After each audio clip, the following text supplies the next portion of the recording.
Hello, everyone, and welcome. Tonight, we're going to be talking about the most important part of a portrait photograph, and that's the eyes.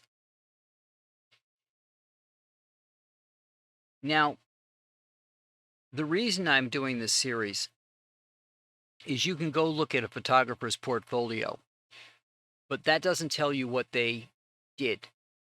That'll show you their style, it'll show you what they think looks like a good final photograph, but it doesn't really give you a feel for what goes into what happens after the shoot's done.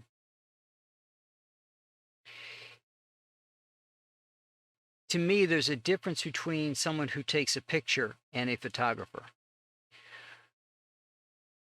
Anyone can take a picture. You can pick up your cell phone. You can snap a shot. The internet's covered in selfies. And then you'll notice that there's filters that get applied, enhancements to the photographs, which is done by some algorithm that tries to figure out an appealing image. What I do and what photographers do is they pay attention to the details of the photograph. They want to make sure that the eyes are tack sharp, for example, and that the eye looks great. Now, what do I mean by that? If you take a look at this image, you'll notice that you can see the whites really well, but you can't see the iris. You can't see all that detail that exists in the color in an eye. Now, if we take a quick look here to this image, you'll see what I mean. You can see all the detail that's in here. Okay, this is a straight on shot with the light going here. And I should point out, when I photograph, I like to use natural light, and I have a couple of LED panels, so I don't use flash. So my images don't get those type of catch lights, which you see in a lot of photographs. And you can see in this one here just a bit from the light that was off to the side here.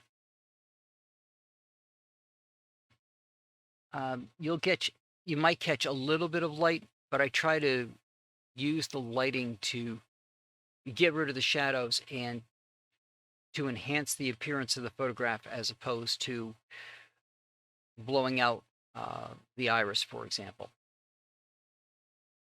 So once we've got an image and we have this kind of issue, we can go through and enhance the eyes. Now, that's the after. There's the before, and you're going to say, there's not a lot of difference. No, there's not. I don't believe in making gigantic changes to an image, especially if it's going to change the way the person looks. He has very dark eyes. Why would I lighten them? I'm not here to change the color of his eyes. I'm not here to change his appearance. I'm just here to give a little bit of enhancement around the iris. Next photograph, kind of the same. The light was coming in from two different sides. We had natural light coming in from this side, and we had a light source coming in from this side, which is why you see these two catch lights on the eye. What that did was it actually causes, and you see just that little change, especially if you watch right in here, just that little bit of change to give a little more detail to the eye. Because the light source is coming in from both sides, it shaded the eye. Now, other enhancements can be eyebrow ridges. Some of us have eyes that are more deep set than others. Mine are back quite a ways, actually. And depending on how a photograph of me is taken, if it's not shot on an upward angle, it's possible the light coming down could cast shadows over my eyes. So another change that's usually made in photographs is to just add a little bit more lighting around this area to give some more brightness to the eyes and to allow the eyes to pop a little bit more. And here we have an example of that, where we're going to,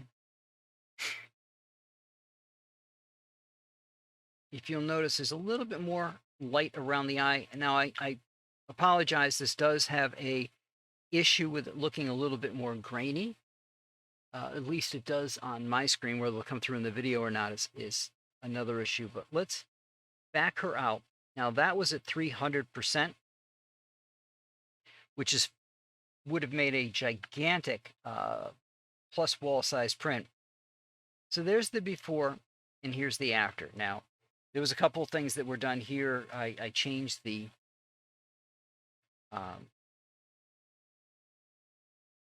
coloring just a bit because it seemed a little bit too yellowish right here.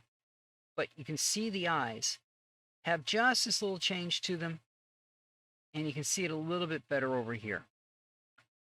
This one will give you a little bit better idea. Again, it's a subtle change.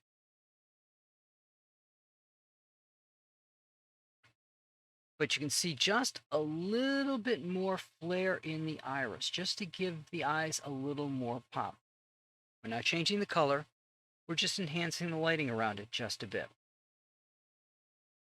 Now, before we get to the next shot, there is a difference between different types of photography and what you capture and how. For example, if I'm shooting a bodybuilder, the entire body has to be tack sharp. I want to make sure that I don't soften any of the detail that the person took all that time and effort to create. When you're doing a portrait photograph, basically a headshot like this, where all you have is the face, you can concentrate on the eyes being sharp and let everything fall out. And if you want a little bit more information on that, I have a video on F and what it means. Basically, the type of lens you use can determine how much is in focus, what the depth of that focus is. Is it an inch? Is it 2 inches? Is it a couple of feet?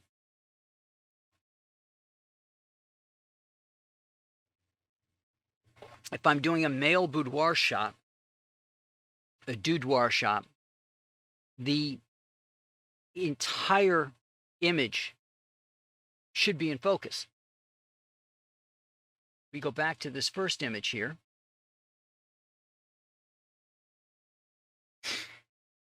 I would want all of this in focus.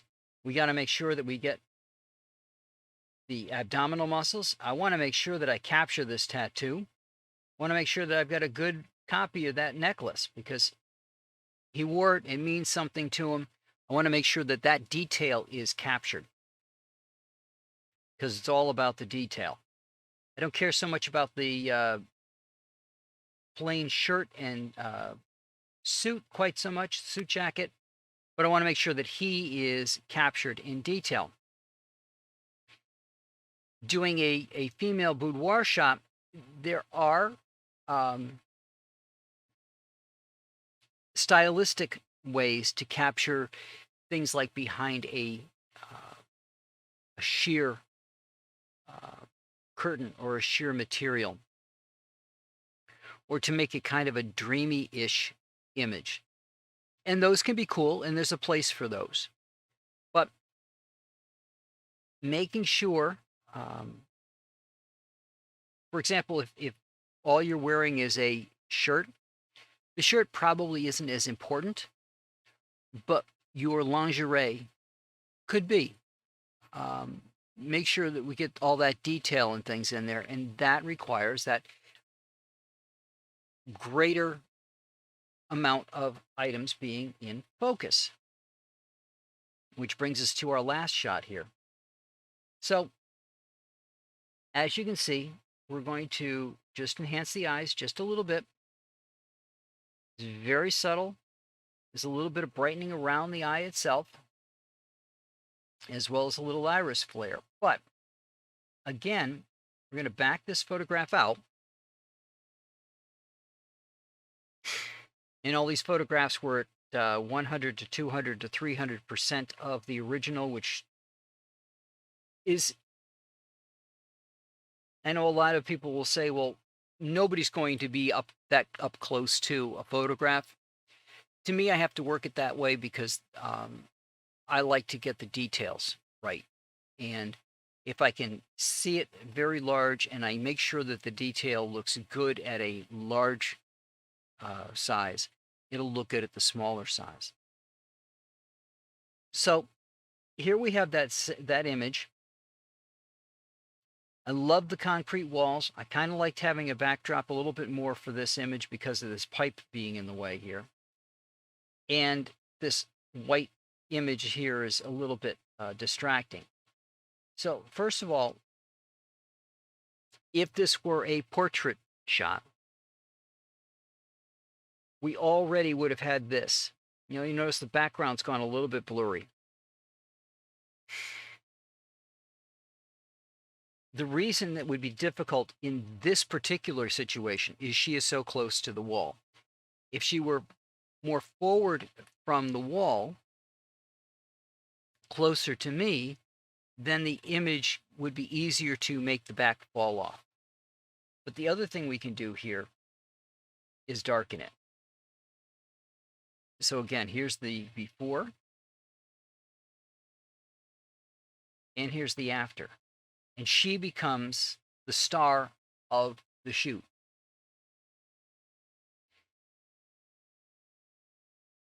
Now, when I retouch a photograph, it can take me a couple of minutes, up to 15 minutes. It can take me an hour to go through and make sure that I'm happy with the way the photograph looks.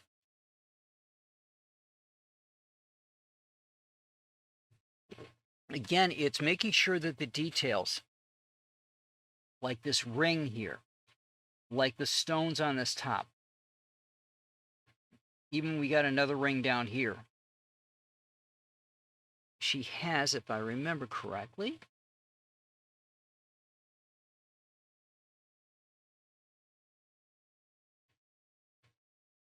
an earring. So making sure that all of the details are important.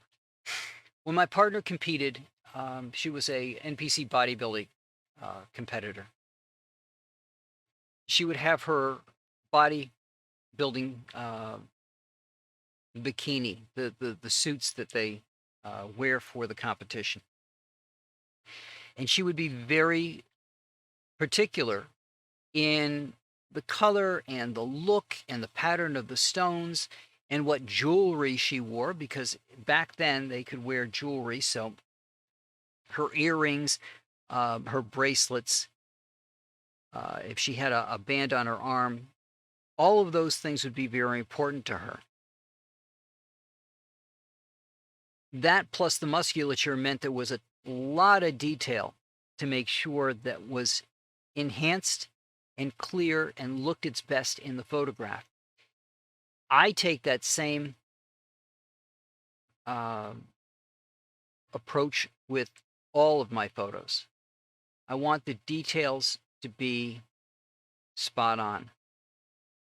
And I think as part of that detail, letting everybody know not just my style, but knowing what you can expect me to do to your photograph and how much attention I pay to detail. If that's what resonates with you, that's what you can expect from me from a photo shoot. So Speaking of details, a detail you'll notice in these photographs is the eyes look a little flat. Her chin is here, but it's not quite as defined from her neck as it would have looked in person. Again, you've got a single lens camera. It's not going to give you the same perspective that our two eyes do. But there's ways of bringing all that back. If you've seen my other videos on what I do for making sure that muscle detail for bodybuilders is captured correctly, it's the same type of process. So next week, what we're going to do is we'll go back to the image and we'll go over what can be done to make sure that the images are captured properly. In other words, the three dimensions that we would see with our eyes are brought into this two-dimensional medium so that the image looks like a person and it looks clean, it's captured correctly. Little things like this that are just something that pop up are not as prevalent, and the person looks more defined. So next week, what we'll handle is bringing out the depth, and then the following week, we'll look at my approach to blemishes and things and the difference between the parts of a person that are permanent, like a mole, versus those things that are transitory, like a pimple that just popped up today that'll be gone in another day. So that's what we'll do 2 weeks out. Next week, we'll look at making this image more three-dimensional and making her look more lifelike from the view of if you were to see her in person. So I hope this gives you guys an idea of what you can expect from me when I am your photographer, and I will see you all next week. And if you'd like to hit that subscribe button and you'll know every time these videos get posted. I do the lives every week, but the recaps are posted usually on Thursday, and this way you'll get to know when those recaps premiere. Thank you.